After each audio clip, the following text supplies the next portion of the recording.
You are watching Tri-City News Today channel और सभी दर्शकों को प्यार hello everyone, my self doctor Hitesh Kaur, I am consultant pulmonology at Park Hospital Mohali.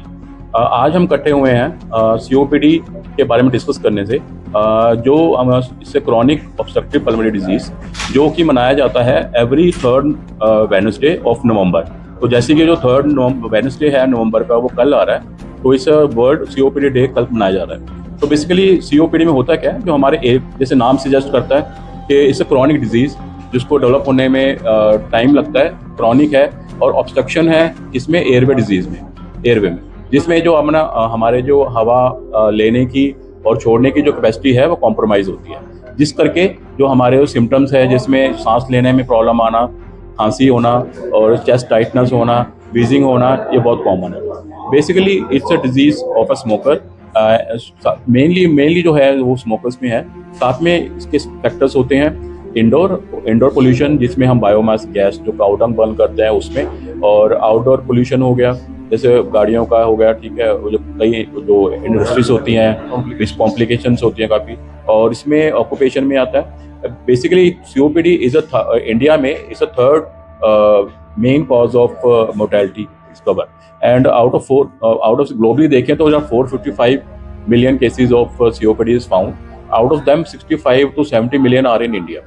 And जो main India में हम देखें तो जिसमें अगर 1 लाख के कंपेयर किया जाए तो ऑलमोस्ट 98 जो डेथ है वो सीओपीडी के कारण हो रही है। मेल और फीमेल प्रेवलेंस में देखें तो 22% जो है मेल में प्रेवलेंट है, जो फीमेल होती हैं वो 19% में है। और इसके अलावा जो हम रिस्क फैक्टर्स जैसे हमने बताया, स्मोकिंग का, पोल्यूशन का हो गया, इसको जानने के लिए मतलब कि how we can diagnose it, उसके लिए 2 चीज़ें हैं बहुत इंपॉर्टेंट है। सबसे पहले पल्मोनरी फंक्शन टेस्ट, जो स्पायरोमेट्री होती है, जिसमें हम फूंक मार के अपने जो आंतड़ियाँ हैं उसका चेक करते हैं कि वो उसकी क्या कैपेसिटी है। सेकंड होता है अपना एक्सरे, ठीक है। और साथ में अगर इसमें ट्रीटमेंट की बात की जाए तो सबसे पहले इसमें प्रिवेंटिव मेजर्स यूज़ होते हैं कि अपना जो स्मोकिंग है उसको प्रोहिबिट करना, और अपने जो घर में प्योरीफायर यूज़ कर सकते हैं, ह्यूमिडिफायर्स, और जो अपनी पोल्यूशन बाहर जाना है तो ये properly we should wear mask, अपने एक्सरसाइज करिए, हेल्दी डाइट रखिए। और फार्माकोलॉजिकल में इफ कम तो उसमें 2 चीज़ें हैं, एक तो इनहेलर्स यूज़ करते हैं, इनहेलर्स जो स्टेरॉइड इनहेल्ड होता है, और ओरल स्टेरॉइड्स यूज़ होते हैं, ब्रोंकोडायलेटर्स यूज़ होते हैं। थर्ड, वैक्सीन जो नॉन फार्माकोलॉजी में आता है, पल्मोनरी रिहैबिलिटेशन जिसको हम कहते हैं, जिसमें हम छाती एक्सरसाइज वगैरह इंसेंटिव स्पायरोमेट्री यूज़ करते हैं।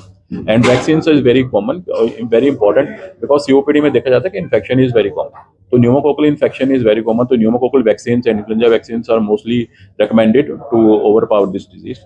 And complications are basically सबसे पहले हार्ट डिजीज, हार्ट इश्यूज होते हैं, ऑस्टियोपोरोसिस, और it can lead to liver damage, and it can lead to a stroke, जो ब्रेन में जो हार्ट के कारण ब्लड थिक होने करके स्ट्रोक भी हो सकता है, हड्डियाँ कमजोर होना। तो these are the things basically जो मेन सीओपीडी में कवर करते हैं।